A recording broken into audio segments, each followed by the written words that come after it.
পৃষ্ঠপোষক স্বয়ং সরকার করতেছে, ঠিক কিনা? আর সরকার হলো ভারতের ম্যাজিক সরকার, ঠিক কিনা? এই জন্য 2013 সাল থেকে 2024 সাল পর্যন্ত হেফাজত ইসলামের ব্যানারে বাংলাদেশের আলেম ওলামা তৌহিদ জনতা বহু শাহাদাত বরণ করেছে, রক্ত ঝরিয়েছে, জেল জুলুম অত্যাচারের শিকার হয়েছে, ঠিক কিনা?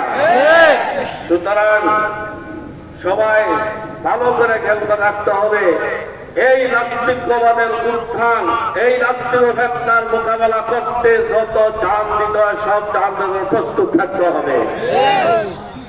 ওলামায়ে কেরামদেরকে লক্ষ্য করে বলবো, নবী আম্বিয়া আলাইহিস সালাম জমিনের বাদশা ছিলেন, আপনারা হলেন রাজপুত্র। সুতরাং বাদশা যেরকম রাষ্ট্রীয় ক্ষমতা ছাড়া ক্ষান্ত হয় না, যারা রাজপুত্র এই দেশের শরিয়া আইন বাস্তবায়ন হইতে হবে, নয়তো ক্ষমতা ছাড়তে হবে, এর তৃতীয় নম্বর কোন স্রোতে রাজি হইতে পারে না। কিন্তু আশ্চর্য বিষয়, নবীদের ওয়ারিস হয়ে যখন একটা মসজিদে ইমামতি দিয়ে দিয়েছে, কিছু হাদিয়া তোবা দিয়েছে, অথবা ফ্রি হজ করাইছে, বিভিন্ন সুবিধা দিয়েছে, তারা অনেকে সেকুলার রানীর প্রশংসা পঞ্চমুখ করতেছে, ঠিক কিনা? তাদেরকে লক্ষ্য করে বলবো, নবীদের ওয়ারিস রাজপুত্র দ্বারা কখনো রাষ্ট্রীয় ক্ষমতা ছাড়া ক্ষান্ত হইতে পারে না।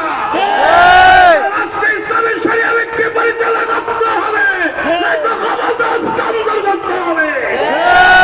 আর যারা বিভিন্ন বাইরের সুবিধা নিয়ে পঞ্চম প্রশংসা করতেছেন, আপনাদেরকে বললো আপনারা ফকিনীর বাচ্চার মতন বিজ্ঞান নিয়ে খুশি হবেন না। নবীর ওয়ারিস ফকিনীর বাচ্চা হইতে পারে না, ফকিনীর বাচ্চা বিজ্ঞান নিয়ে খুশি হইতে পারে না। এই দেশের চদল পর্যন্ত ইসলামী শরিয়া বাস্তবায়ন না হবে, অথবা ক্ষমতা হস্তান্তর না হবে আলেমদের কাছে, কান দেওয়া যাবে না, কান দেওয়া যাবে না। লড়াই চলবে নাস্তিক ক্ষমতার আস্তিকদের মাঝে।